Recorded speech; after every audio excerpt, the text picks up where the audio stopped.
21 رمضان سن 40 ہجری کو امام علی علیہ السلام کی شہادت کے بعد امام بنے اور 10 سال تک اس عہدے پر فائز رہے۔ شیخ ولی نے اپنی کتاب کافی میں امام حسن علیہ السلام کے منسوب امامت پر نصب کیے جانے کے مربوط احادیث کو جمع کیا ہے۔ ان روایات میں سے ایک کے مطابق امام علی علیہ السلام نے اپنی شہادت سے پہلے اپنی اولاد اور شیعہ بزرگان کے سامنے اس کتاب اور تلوار کو اپنے فرزند امام حسن علیہ السلام کو عطا فرمایا، جو امامت کی نشانی سمجھی جاتی تھی، اور اس کی وجہ سے بھی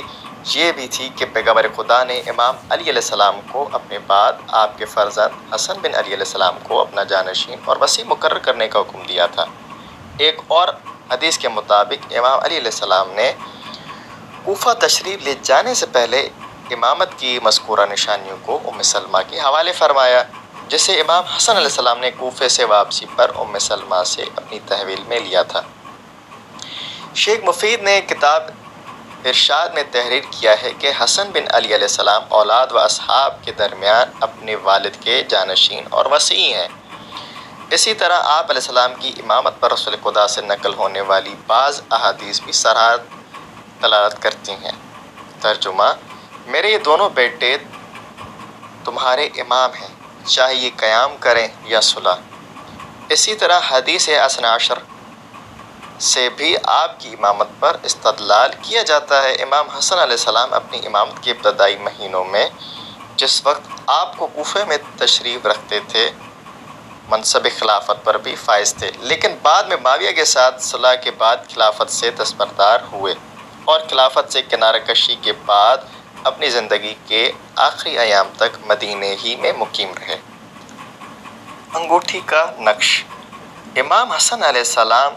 کی انگشتری کے 2 نقش منقول ہیں: العزت للہ وحسبی اللہ،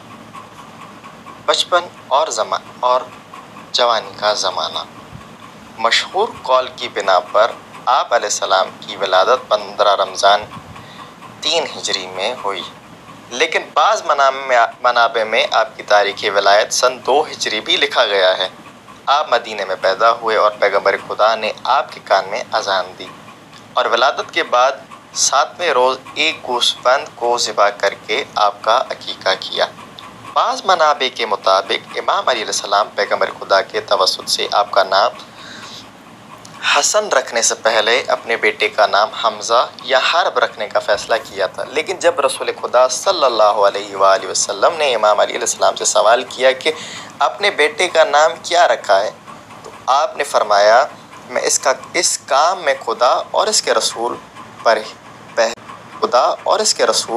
پر پہلی نہیں کروں گا۔